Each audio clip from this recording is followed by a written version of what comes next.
Zee 24 तास एक पाऊल पुढे.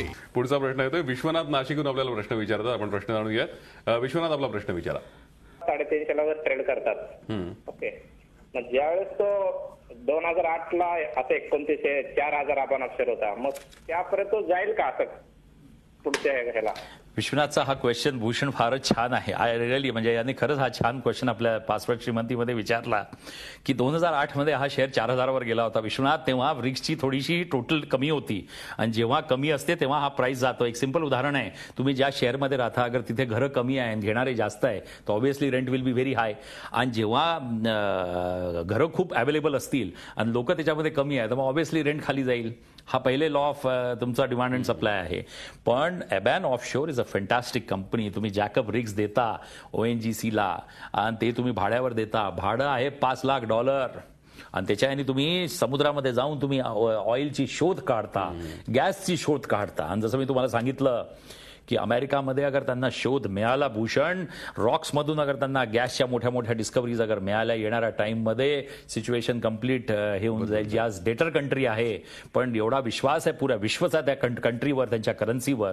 Complete scenario, economic scenarios in US will change. Aban ऑफशोरला होल्ड करून ठेवा. रिलायन्स कॅपिटलला फायनेस्ट कंपनी NBFC मध्ये विश्वनाथ ग्रेटर चान्सेस आहे की त्यांना बँकिंग लायसन्स मिळेल. तर मी इथून याची व्हॅल्युएशन 1200 पर्यंत बघतो, 1200 ते 1500. पुढचा प्रश्न येतोय सर, शेख आपल्याला अकलूजून प्रश्न विचारतायत. तर आपला प्रश्न विचारा. माझा एक ड्रायव्हर आहे का? हॅलो, बोला. तर मी बोलतोय. बोला, तुमचा आवाज येतोय, तुम्ही प्रश्न विचारा. हा, तर मी 95 साली काय केलं बरं का? 95 साली मी काय केलं, HDFC बँकेचे शेअर घेतले, शेअर ओपन इश्यू झाला.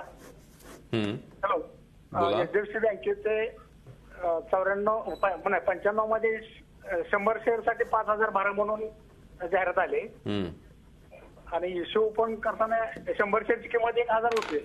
तुमचा थेट प्रश्न विचारा. थेट प्रश्न विचारा. हो का, एक मिनिट आहे का? तुमच्या टीव्हीचा आवाज पहिले बंद करा आणि मग प्रश्न विचारा. तुमचा आवाज नाही तर ऐकू येणार नाही. हो का? I think we get on to the next question. त्यांनी इश्यू ओपन केला होता आणि 100 शेअर साठी 1000 किंमत, पण 5000 त्यांनी भरून घेतले आमच्याकडून. बरं, आणि त्यावेळेस काय झालं की त्यांनी I think I have understood what is तुमचा प्रश्न लक्षात उत्तर घेऊया. यांचं म्हणणं काय आहे की 95 मध्ये जे काय त्यांनी या शेअर्ससाठी भरले त्यांचं 1000चा आणि 5000चा आहे. HDFC आज एक खूप मोठी बँक आहे. दीपक पारेख सारखे वरिष्ठ माणूस ज्या गव्हर्नमेंटच्या सगळ्या कमिटीजमध्ये बसतात, काय fly by night operator definitely नाही. आज HDFCची एक रेप्युटेशन आहे की जो पण काही आहे ही should go to the HDFC bank. Register of कंपनीजला लिहा, कंपनीला लिहा, HDFC बँकला लिहा, त्यांच्या हेड ऑफिसला एक पत्र लिहा. आय थिंक जो काय तुमचा प्रश्न आहे ज्याच्यामध्ये अशा ज्या मोठ्या एस्टॅब्लिशमेंट्स आहे त्या इंडियामध्ये चीट करायला बसलेल्या नाही आहे. तर माझं म्हणणं आहे की जे काही तुमची काही मिसअंडरस्टँडिंग आहे, जो काही तुमचा कॉन्सेप्ट त्याच्यामध्ये क्लिअर नाही आहे शेख साहेब, तो तुम्ही HDFC बँकेला लिहा आणि मला वाटतं तिथे तुम्हाला खूप क्लिअर इंडिकेशन आणि क्लिअर आन्सर मिळेल. नक्कीच. आणखीन एक प्रश्न येतोय आपल्याला. विले पार्ल्याहून अरुण प्रश्न विचारतायत. अरुण, आपला प्रश्न विचारा. नमस्कार तांबे साहेब. नमस्कार. मी तुम्हाला भेटलेलं आहे तुमच्या ऑफिसमध्ये, मित्राबरोबर आलो होतो. माझा प्रश्न असा आहे की स्टरलाइट इंडस्ट्रीज आता NSE मधनं बाहेर गेले, तर आता ते परत कधी एंटर होऊ शकेल आणि परत वरती कधी जाईल?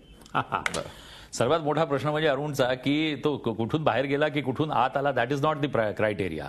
क्रायटेरिया हा आहे अरुण की one of the best companies from the house of Vedanta group, Anil Agarwal. तर माझं म्हणणं हे आहे की स्टरलाइट टेक्नॉलॉजीमध्ये ज्यांच्याकडे मी त्यांना म्हणतो की तो नाही, बरोबर आहे, त्याच्यामध्ये तुम्हाला स्टरलाइट इंडस्ट्रीज घ्यायचा. स्टरलाइट इंडस्ट्रीज आहे, वेदांत ग्रुप आहे, तुमची बॅल्को आहे, या त्याच्यानंतर तुम्ही भारत ॲल्युमिनियम त्यांनी एक्वायर केली, झिंकमध्ये त्यांचे स्टेक्स आहे, त्याच्यानंतर त्यांची केन्स इंडिया त्यांच्या हातात आहे. It's a big group.